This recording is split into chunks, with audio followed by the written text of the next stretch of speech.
Australia study visa in 2025। So what is up guys, so guys मेरा नाम है summer और आज की वीडियो के अंदर हम डिस्कस करने वाले हैं Australia study visa in 2025 worth it और नॉट। क्या हमें 2025 के अंदर अगर हम ऑस्ट्रेलिया का स्टडी वीजा लगाते हैं वो वर्थ इट है या फिर नहीं है। Because as you all know कि आजकल कितनी ज्यादा स्ट्रिक्टनेस बढ़ गई है, कितनी ज्यादा रिजेक्शंस आ रही है, कितनी वीजा के अंदर दिक्कत आ रही है लोगों को। तो इतनी मेहनत करने का क्या कोई फायदा है? क्या हमें जाना चाहिए? क्या हमें वीजा लगाना चाहिए? और अगर हमें लगाना चाहिए हमारे क्या क्या चांसेस है वीजा आने के? तो इस वीडियो के अंदर हम कुछ ऐसे ही पॉइंट डिस्कस करने वाले हैं, एक्सपेंसेस को लेके, वीजा चांसेस को लेके, वहाँ के लाइफस्टाइल को लेकर, वहाँ पर आपके क्या क्या गोल्स हो सकते हैं उसको लेकर, और क्या आप वहाँ पर वो जाकर फुलफिल कर सकते हैं या फिर नहीं कर सकते। तो यार ये सारी बातें इस वीडियो के अंदर करेंगे। हो सकता है ये वीडियो आपको थोड़ी सी हो सकता है डिमोटिवेटिंग लगे, बट मेरा कोई भी मोटिव आपको डिमोटिवेट करने का नहीं है। मेरा एक बस अपना पॉइंट ऑफ व्यू शेयर करने का है। बिकॉज आजकल बहुत दिक्कत आ रही है लोगों को, बच्चों को काफ़ी दिक्कत आ रही है। तो एक वीडियो बनानी बनती है कि अब ऑस्ट्रेलिया के लिए हमें वीजा लगाना चाहिए या फिर नहीं लगाना चाहिए। तो यार सबसे पहले बात कर लेते हैं एक्सपेंसेस की, कि एक्सपेंसेस के अंदर क्या चेंज आया है। तो यार देखो इस वीडियो के अंदर ना मैं कंपेयर करूंगा 2019-20 को 24-25 से। बिकॉज देखो लोग क्या करते हैं, 19-20 की एक्सपेक्टेशंस लेके 25 के अंदर वीजा अप्लाई करते हैं और बाद में उनकी एक्सपेक्टेशंस जब टूटती हैं तो बहुत ज्यादा दिक्कत होता है, बहुत हर्ट होता है। तो अब मैं आपको सारी रियलिटी बताऊंगा, अब क्या चलता है पहले क्या चलता था। तो आपको ऐसा ना हो कि आप बार सोच कर जा रहे हैं कि हाँ 2019 के अंदर तो भाई इतना सस्ता था, अब भी वहाँ पे वही रेट चल रहा है या फिर फीस वो थी ये थी। तो आपको कोई भी कंफ्यूजन ना आए, तो थोड़ा सा कंपेयर करते हुए चलेंगे। सबसे पहले भाई एक्सपेंसेस की बात कर लेते हैं कि हम इतना खर्चा कर कर जा रहे हैं तो वो वर्थ इट है या फिर नहीं है। बिकॉज देखो यार खर्चा तो बहुत हो जाता है, रियलिटी है कि बहुत ज़्यादा खर्चा हो जाता है अगर आप ऑस्ट्रेलिया के अंदर स्टडी वीज़ा अप्लाई करते हैं। बिकॉज हमें मेन जोन सी है, दो चीज़ें दिखानी पड़ती हैं ऑस्ट्रेलिया स्टडी वीज़ा के अंदर अगर आप अप्लाई करते हैं। सबसे पहले आपके लिविंग एक्सपेंसेस, कि आप वहाँ पर जा रहे हैं तो आपके वहाँ पर खर्चे होंगे, आप खाएंगे पिएंगे रहेंगे, तो उसका आपको शो करने पड़ते हैं लिविंग एक्सपेंसेस। सेकंड आपकी ट्यूशन फीस, कि आप वहाँ पर जोन से कॉलेज या फिर यूनिवर्सिटीज़ में जाते हैं वहाँ की ट्यूशन फीस आपको दिखानी पड़ती है। अगर आपका 3 साल का कोर्स है 3 साल की, 2 साल का कोर्स है 2 साल की, मास्टर्स 2 साल की होती है, बैचलर 3 या 4 साल की होती है। तो ये बेसिक है। तो यार देखो अगर हम बात करें लिविंग कॉस्ट की, विच इज अब पहले से बहुत ज्यादा बढ़ चुकी है, which is 29,710 AUD Australian dollars. तो अगर मैं इसको इंडियन डॉलर्स में करूं, इंडियन रुपीस के अंदर करूं, तो समथिंग 16,28,848.44, मतलब अगर राउंड फिगर कर लेते हैं 16,30,000 रुपए अगर आपको लिविंग एक्सपेंसिस या फिर लिविंग कॉस्ट के शो करने हैं। और इसको आप 3 से मल्टीप्लाई कर लेना या फिर जितने भी साल का आपका कोर्स है आप उतने से मल्टीप्लाई कर लेना। तो ये हो गया लिविंग कॉस्ट। ट्यूशन फीस की बात करें, एवरेज अगर आप बैचलर की बात करें तो आपकी बैचलर की एवरेज फीस होती है 20,000 टू लेकर 15,000 AUD। और अगर आप मास्टर्स की बात करें तो 22,000 से लेकर 50,000 तक होती है आपकी AUD पर ईयर। तो अगर आपका 3 साल का कोर्स है, हम एवरेज ले लेते हैं, अगर ये 20 to 50 है ना तो हम 30 की एवरेज ले लेते हैं अप्रोक्स। तो 30,000 ऑस्ट्रेलियन डॉलर्स एक साल की फीस। 3 साल का कोर्स है हमारी 60,000 फीस उसकी। और ये भी अगर 29,710 जो उनसे लिविंग कॉस्ट है उसको भी 3 साल से करें तो वो भी लगभग आपका 60 लैक्स के अराउंड हो गया। तो 60 लैक्स आपकी फीस।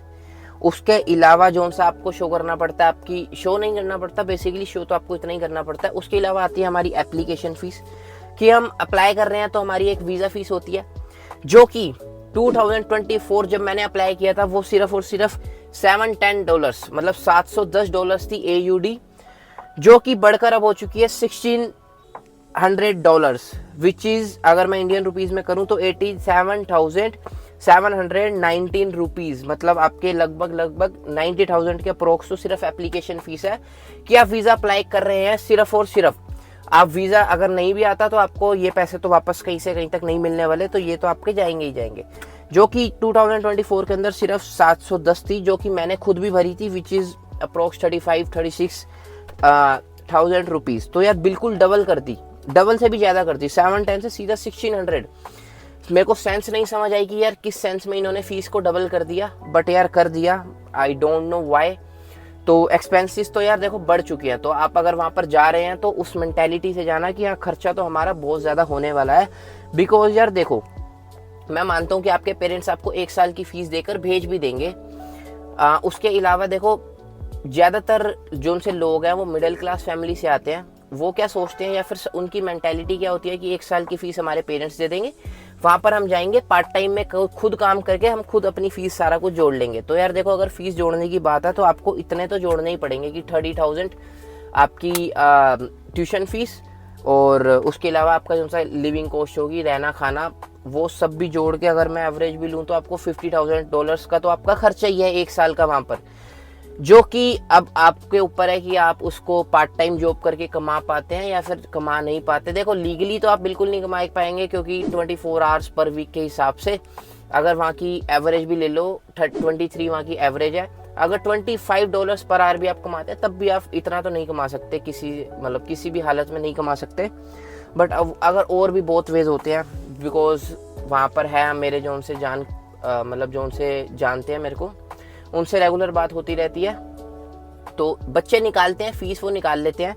बट यार बात ये है कि हमारा वहाँ पर पढ़ाई करने जाना मोटिव है या फिर हमारा फ़ीस निकालना मोटिव है। देखो, आप इनकम सोर्स वो तो छोड़ ही दो कि आप वहाँ पर जाके कमा भी लेंगे, घर भी भेज देंगे, फीस भी दे देंगे, सब कुछ कर लेंगे। देखो, एकदम पॉसिबल नहीं होता। इट इज़ पॉसिबल, बट यार आप पहले वहाँ पर जाएंगे, 2-3 साल अपनी पढ़ाई कंप्लीट करेंगे, उसके बाद जाकर आप जोड़ने का या फिर आप और कुछ सोच सकते हैं। यहाँ पर मैंने सारा कुछ लिखा हुआ है कि कितना पॉसिबल है, क्या पॉसिबल नहीं है। सो यार देखो, खर्चे तो बहुत है। अब 2025 के अंदर तो बहुत खर्चे है। ये तो मैंने सिर्फ और सिर्फ अभी आपकी पढ़ाई और लिविंग कॉस्ट की बात करी है। वहाँ के एक्सपेंसेस जो से इन्फ्लेशन की तो अभी बात ही नहीं करी है, वो भी हम बात कर ही लेते हैं। लगे हाथ इन्फ्लेशन 2029 के अंदर आपको जितने का वहाँ पर अकोमोडेशंस मिलती थी या फिर जितने के आपको घर या रूम्स मिलते थे, उससे डबल से ज़्यादा अब हो चुकी है। देखो, मैं ऐसे हवा में नहीं बात कर रहा, आप चाहे तो इंटरनेट पर चेक कर सकते हैं। और मेरे जो उनसे जानकार के, मेरे फ्रेंड्स, फैमिली के जो उनसे लोग वहाँ पर हैं, उनसे ही मैंने पता करा है। तो एक बिल्कुल ग्राउंड लेवल की जो उनकी रिसर्च है, उसके बेसिस पर बता रहा हूँ कि पहले से लेकर अब तक के जो उनसे अकोमोडेशन है या फिर खाने पीने के खर्चे हैं, इन्फ्लेशन है वो डबल हो चुकी है। आप मान लो कि अगर आपको वहाँ पर पहले $500 का रूम मिलता था मंथली बेसिस पर, तो अब वो $1,000 के आपको अराउंड मिलेगा। तो इन्फ्लेशन का भी आपको ध्यान रखना है। फीस तो आपकी जो है ही वो है ही, लिविंग एक्सपेंसेस जो दिखाने हैं वो दिखानी है, एप्लीकेशन फीस जो आपने भरनी है वो भरनी है। उसके अलावा OHSC ओवरसीज हेल्थ इंश्योरेंस होती है, वो एक बार होती है, तो वो तो चलो एक अलग बात है। उसके भी लगभग आपके $1,200 अगर आप उसके भी जोड़ लेते हैं तो 1 लाख रुपए की अप्रोक्स उसमें भी आ जाता है। तो वो भी आपको करनी है। आपको वीज़ा फाइल लगाने से पहले आपको OHSC ओवरसीज हेल्थ इंश्योरेंस भी आपको करवानी पड़ती है। तो एक वो अलग चीज़ हो गई। अगर आप एजुकेशन लोन लेते हैं तो उसके बाद आपको, जब आपकी पढ़ाई पूरी हो जाएगी, उसके बाद आपको पे करना होता है, तो उसके बाद से आपकी इंस्टॉलमेंट स्टार्ट हो जाएंगी। तो उसके बाद भी थोड़ा सा दिक्कत तो आती ही है पैसे उतारने में भी। सो ये थे भाई एक्सपेंसेस वाली बात, कि एक्सपेंसेस बहुत हैं, तो उस हिसाब से आप सोच कर जाना कि उतनी ही ज़्यादा आपको मेहनत वहाँ पर जाकर करनी पड़ेगी। ये नहीं होगा कि आप वीकली अगर 24 वहाँ पे आवर्स काम करते हैं तो आप सारा कुछ कर लेंगे, नहीं हो पाता।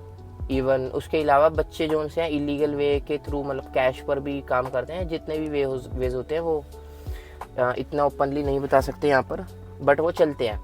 सो फीस निकाली जा सकती है, ऐसी बात नहीं है कि नहीं निकाली जा सकती, बट हाँ, मेहनत आपको उतनी ही करनी पड़ेगी। हो सकता है आपको डबल शिफ्ट लगानी पड़े, हो सकता है 8 घंटे की जगह 10-10, 12-12 घंटे एक दिन में आपको काम करना पड़े। So if you are ready for that, you can go. और यार बच्चे करते हैं, ऐसी बात नहीं है कि कोई करता नहीं है। तो ये बात हो गई एक्सपेंसेस की, कि हाँ अब महंगे हो गए हैं, पहले से आप लगभग 2019 से कंपेयर करें तो डबल हो चुके हैं।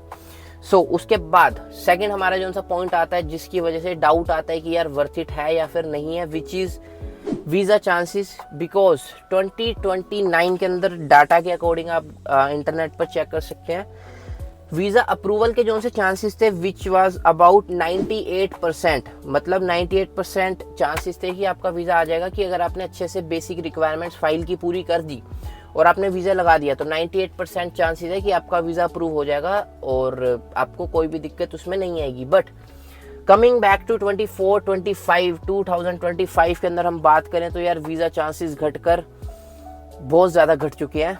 तो अगर आप मान लो पहले अगर 10 में से 9 लोगों के वीज़ा आ जाते थे बहुत ज़्यादा आराम से, सो अब अगर आप 10 लोग अगर वीज़ा अप्लाई कर रहे हैं तो अब यार वीज़ा मान लो 4 लोगों के 5 लोगों के ही वीज़ा आ रहे हैं, मतलब अब 50-50 हो गया है कि आपका वीज़ा आएगा या फिर आपका वीज़ा नहीं आएगा।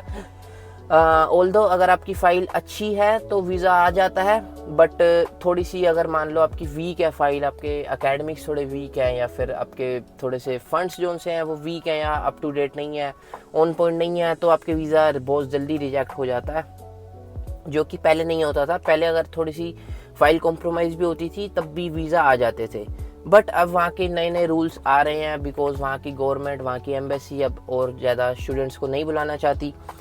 तो एक ये भी दिक्कत है कि यार आपके वीज़ा आने के भी चांसेस भी कम रहते हैं।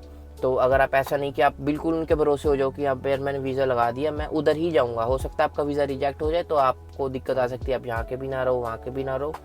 तो वीज़ा चांसेस भी एक पॉइंट है कि यार अब इतनी मेहनत आप कर रहे हैं, आप अपने फंड्स अरेंज कर रहे हैं, आप सब कुछ अरेंज कर रहे हैं, उसके बाद पता लग रहा है कि लास्ट मोमेंट पे आपका वीज़ा रिजेक्ट हो गया, तो बहुत दुख होता है, बहुत पैसा भी जाता है बिकॉज एप्लीकेशन फ़ीस आपकी जाएगी, उसके अलावा आपकी OHSC जाएगी, उसके अलावा आप हेल्थ इंश्योरेंस करवाएंगे वो जाएगी, बहुत सारे खर्चे होते हैं जब हम एक वीज़ा अप्लाई करते हैं, और नहीं आता तो बहुत ज़्यादा नुकसान भी होता है। तो ये बात को भी आपको ध्यान में रखना है अप्लाई करने से पहले कि वर्थ इट है या फिर नहीं है। उसके अलावा ये हमने बात कर ली कि यार क्या क्या बुरा है, हमें क्या वहाँ पर इशू आ सकता है, हमें क्या क्या ध्यान में रखना है। अब यार कुछ अच्छा भी बात कर लेते हैं, बिकॉज देखो मैं डिमोटिवेट नहीं करने आया, बहुत सारी अच्छी बातें भी हैं ऑस्ट्रेलिया की जो कि मेरे को भी मोटिवेट करती है कि मैं ऑस्ट्रेलिया जाऊं। एक एक करके बात कर लेते हैं। सबसे पहले भाई लाइफस्टाइल, सबसे अच्छा लाइफस्टाइल है वहाँ पर, वहाँ की नाइट लाइफ बहुत अच्छी है, वहाँ पे एनवायरनमेंट वहाँ का बहुत अच्छा है, टूरिस्ट प्लेसेस वहाँ पर बहुत अच्छे हैं, इंफ्रास्ट्रक्चर वहाँ पर बहुत ही अच्छा है। तो अगर आप वहाँ पर जाते हैं तो आपको ऐसा लगेगा कि हाँ मैं भाई कोई बहुत ज़्यादा अच्छी जगह पर आ गया हूँ, कि यहाँ पर वाइब भी अलग है। तो मतलब वहाँ की वाइब भी अलग है एज़ कम्पेयर टू इंडिया। वहाँ पर बहुत ज़्यादा अच्छा इंफ्रास्ट्रक्चर है, बहुत ज़्यादा अच्छा सफाई है, ग्रीनीनेस है, टूरिस्ट प्लेसेस बहुत अच्छे हैं। तो लाइफस्टाइल तो यार आप मान लो बहुत ही ज़्यादा आपका इम्प्रूव होने वाला है, खाना पीना सब कुछ ऑर्गेनिक नेचुरल सब कुछ अच्छा है, मतलब वहाँ पर लाइफस्टाइल आपका यहाँ से यहाँ पर अपग्रेड हो जाएगा। इवन आप स्टूडेंट हैं तब भी आपका लाइफस्टाइल तो बहुत ज़्यादा अपग्रेड हो जाएगा, तो ये एक अच्छी बात है। सेकंड आ जाता है भाई क्वालिटी ऑफ एजुकेशन। अगर आपका पर्पस एजुकेशन करना है, जो कि बहुतों का नहीं होता, बहुतों का होता है कि वहाँ पर हमने जाके PR लेनी है, बट अगर आपका एजुकेशन पर्पस है तो वहाँ की क्वालिटी ऑफ एजुकेशन बहुत अच्छी है। वहाँ की यूनिवर्सिटीज़ जो सी टॉप की यूनिवर्सिटीज़ हैं, जहाँ पर अगर आप अप्लाई करते हैं तो आपको करियर के अंदर काफ़ी ज़्यादा हेल्प हो सकती है।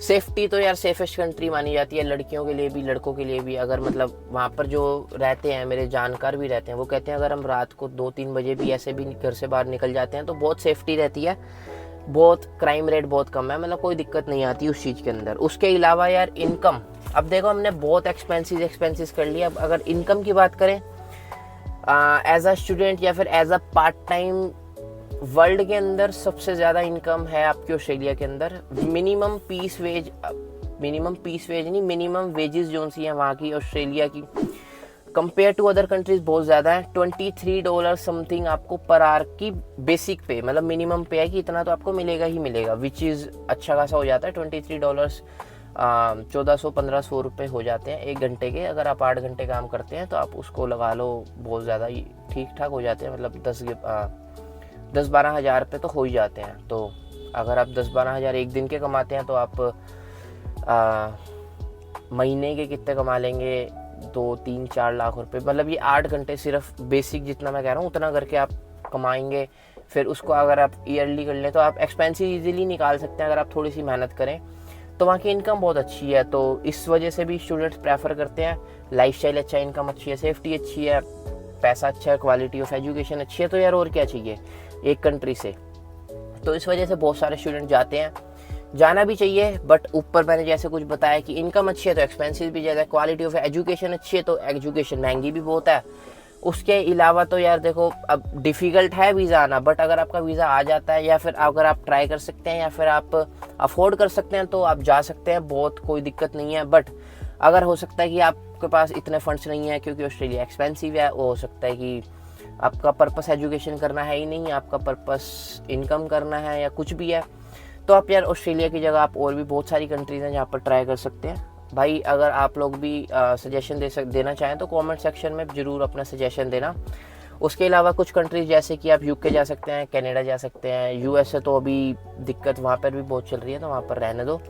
उसके अलावा आप अगर यूरोप साइड जाते हैं तो आप जर्मनी जा सकते हैं, यहाँ पर आपको फ्री एजुकेशन प्रोवाइड होती है। उसके अलावा बहुत सारी कंट्रीज़ और भी हैं तो आप रिसर्च कर सकते हैं। तो ज़रूरी नहीं कि ऑस्ट्रेलिया इकलौती कंट्री है, बहुत सारी कंट्रीज़ हैं तो आप कहीं पर भी जा सकते हैं।